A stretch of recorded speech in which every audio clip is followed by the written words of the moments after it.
ব্রট to you by V-Guard, co-powered by Sensodyne ও ভিমল বলো কথা কেশরী।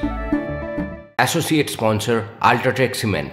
লোকসভা ভোটে এ রাজ্যে বিজেপির ভালো ফল না হওয়ার কারণ ব্যাখ্যা করলেন দলের প্রবীণ নেতা তথাগত রায়। তার মতে কেন্দ্রীয় বাহিনী, প্রিসাইডিং এবং পোলিং অফিসারদের নেতিবাচক ভূমিকা ছিল। আরএসএস এর সঙ্গে বিজেপির দূরত্ব ভালো ফল না হওয়ার কিন্তু একটা কারণ। যারা অন্য দল থেকে বিজেপিতে যোগ দিয়েছেন, দলের মতাদর্শের প্রতি তাদের আনুগত্য কম ছিল। কেন্দ্রীয় বাহিনী এবং যারা নির্বাচন যারা করে তাদের আচরণ যথাযথ হয়নি। এটা সম্বন্ধে প্রিসাইডিং অফিসার, পোলিং অফিসার সকলে এটা যথাযথ হয়নি। বিজেপির সাংগঠনিক দুর্বলতা আছে, অনস্বীকার্য। এই সাংগঠনিক দুর্বলতার অন্যতম কারণ হচ্ছে যে বিজেপির কর্মীরা সবসময় ভয়ে ভয়ে থাকে যে পুলিশ তো এই রাজ্যে দলদাসে পরিণত হয়েছে, পুলিশ ফলস কেস দিয়ে দেবে।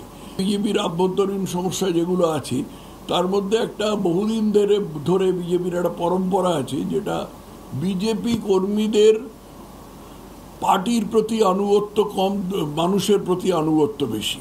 তার ফলে বিজেপিতে উপদল ব্যাপারটা বহুদিন ধরে আছে। দলের প্রতি এবং দলের মতাদর্শের প্রতি আনুগত্য না থাকা, এই জিনিসটা যদি রাষ্ট্রীয় স্বয়ংসেবক সংঘের সঙ্গে বিজেপির সম্পর্কটা আগের মতো থাকতো তাহলে এত হতো না, কিন্তু ব্যাপারটা ছেড়ে গেছে খানিকটা। বিজেপির যে এই বাইরের থেকে লোক আনা এবং অন্য দল থেকে লোক আনা, এই প্রক্রিয়াটা হবেই। কারণ পার্টি যখন বড় হবে তখন অন্য দল থেকে লোক আসবে, এমনি নির্দল লোকও আসবে, নানা রকম লোকও আসবে। কিন্তু তাদের পার্টির যে মূল ধারা আছে সেই মূল ধারার সঙ্গে তাদের খাপ খাইয়ে নিতে হবে। এই খাপ খাওয়ানোর চেষ্টাটা ইদানিংকার মধ্যে একেবারেই তো হয়নি। উল্টে যেটা করা হয়েছিল সেটা হচ্ছে যে সমস্ত জিনিস জলাঞ্জলি দিয়ে এবং কিছু অত্যন্ত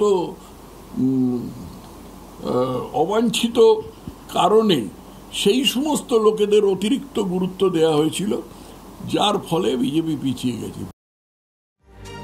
লোকসভা নির্বাচনের পরে ভোট পরবর্তী হিংসার ছবি, অশান্তির ছবি একটার পর একটা সামনে এসেছে। রাজ্যের বেশিরভাগ জায়গায় আক্রান্ত হয়েছে বিরোধী দলের কর্মীরা। তবে পূর্ব মেদিনীপুরের নন্দীগ্রামে কিন্তু উল্টো ছবি দেখা যাচ্ছে। এখানে আক্রান্ত হয়েছে তৃণমূল। যথারীতি অভিযোগ উঠেছে বিজেপির বিরুদ্ধে। ভোটের রেজাল্ট আউটের পর থেকে অশান্তির আশঙ্কায় নন্দীগ্রাম। অতীতের ট্রেন্ড বলছে ভোট পরবর্তী হিংসায় রক্তাক্ত হয়েছে নন্দীগ্রামের মাটি। সেই ট্রেন্ডই ধরে রেখেছেন রাজনৈতিক নেতা কর্মীরা। নন্দীগ্রামের কালীচরণপুরের তৃণমূল কংগ্রেসের বুথ সভাপতির বাড়িতে হামলার অভিযোগ। নন্দীগ্রাম 1 নম্বর ব্লকের জালপাই গ্রামে 244 নম্বর বুথের তৃণমূল সভাপতি গুরুপদ মণ্ডলের অভিযোগ, বৃহস্পতিবার রাতে কয়েকজন বিজেপি কর্মী বাড়িতে হামলা চালান। গুরুপদ, তার স্ত্রী, ছেলে, প্রতিবেশী তৃণমূল মহিলা কর্মীকে মারধর করা হয়। টাকা, গয়না, মোবাইল ফোনও কেড়ে নেওয়ার অভিযোগ। প্রথমে চুলের মুঠি ধরেছে, ঘুষিয়ে দিয়ে শরীর মধ্যে মেরেছে, যে বেলা চুলে ছিঁড়ে দিয়েছে। ছুটে এসে বিজেপির ছেলেগুলো ইট পাথর কেটে ডাল মারে এগুলো খুলে দিয়েছে। যে আমাদের বুথ সভাপতি গুরুপদ মণ্ডল, তার বাড়িতে বিজেপি আশ্রিত দুষ্কৃতীরা অতর্কিত হামলা করে আর যাওয়ার সময় বলে দেয় যে এরপরে তৃণমূল কংগ্রেস করলে তাকে ধর্ষিত হতে হবে। যদিও বিজেপির পাল্টা অভিযোগ, তৃণমূল কর্মীরা বিজেপি কর্মীদের বাড়িতে হামলা চালিয়েছেন। পুলিশের বিরুদ্ধেও অভিযোগ তোলেন বিজেপি নেতৃত্ব। ভারতীয় জনতা পার্টি কার্যকর্তাদেরকেও মারধর করা হয়। রাজু মণ্ডল, ওনার বাড়ি ভাঙচুর করা হয়। নন্দীগ্রাম থানার পুলিশ আধিকারিকরা গিয়ে আমাদের ভারতীয় জনতা পার্টি কর্মী কার্যকর্তাদের উপর সন্ত্রাস চালায়। রাজ্যের বেশিরভাগ জেলায় বিজেপি ফল খারাপ করলেও শুভেন্দু অধিকারীর খাস তালুক পূর্ব মেদিনীপুরের 2টি আসন দখল করেছে গেরুয়া শিবির। তারপর থেকেই জেলায় টেনশন বেড়েছে। রাজনৈতিক অশান্তিতে উত্তপ্ত হয়ে উঠেছে নন্দীগ্রামের মাটি। গুরুপদর স্ত্রী, ছেলে ও তৃণমূল মহিলা কর্মীকে নন্দীগ্রাম হাসপাতালে ভর্তি করা হয়েছে।